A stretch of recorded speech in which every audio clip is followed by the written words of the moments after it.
जेन दिन मोर टूण फुटला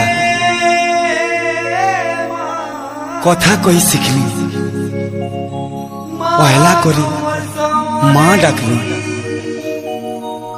माँ मते 10 मास गर्भे धरी जन्म दे मते दुनिया देखे माँ केड़े सुंदर केड़े मधुर केड़े मीठा तोर ना है गो माँ।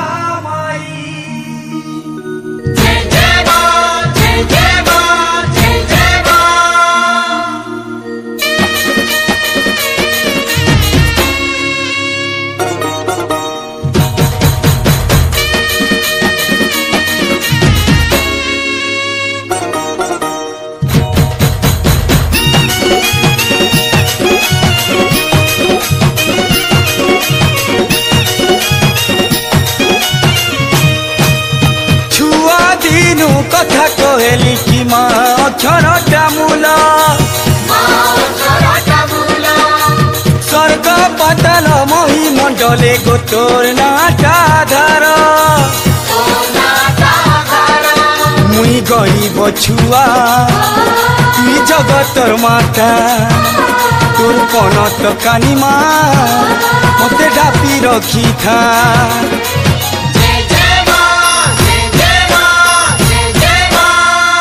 भज मन जप मन जय माँ समले रे मन भमरा रे भज मन जप मन जय माँ समले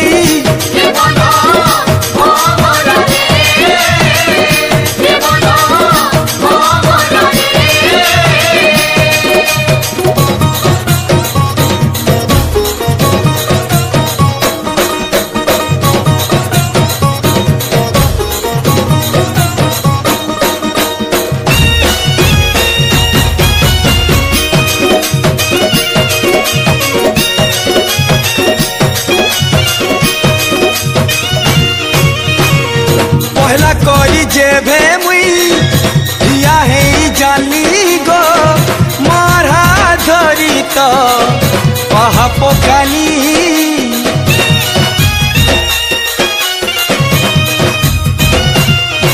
हो हाथ छाड़ी देले तुई तोले पड़ी जिमिलो दुनिया बाटे लो माँ नहीं पारे चली मुई दुर्बलिया तुई शक्ति स्वरूपा मते सहाय कामा खाली तोर कुरूपा।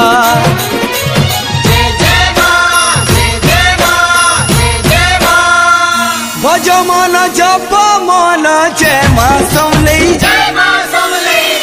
रे मन भमरा रे भज मन जप मन जय माँ समले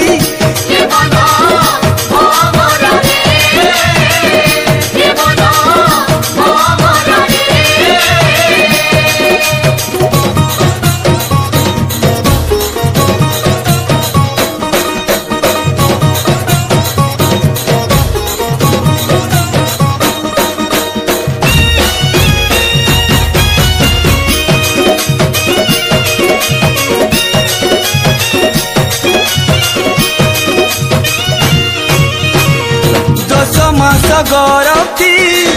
बुही करी मतेल माँ परे आनीचे धरा धामके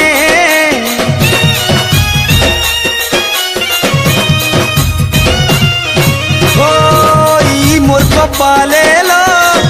परम तुई लेखीचु मना जाके गाउथिमी तोर नामके मुई भकत गुटे तुई परुहा देवी धोए जिनी गो माँ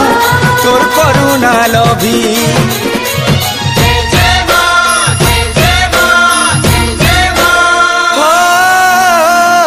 भज मन जप मन जय माँ समले रे मन भमरा रे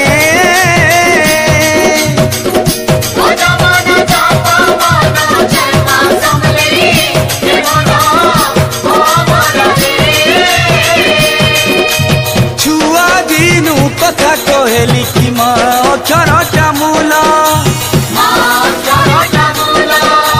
स्वर्ग पाताल महीमंडले गो तोर नाटा धार मुई गरीब छुआ तुई जगतर माता तोर पनत कानी माँ मते ढापी रखी था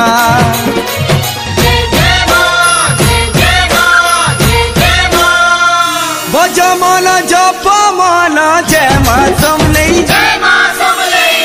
रे मन मन रे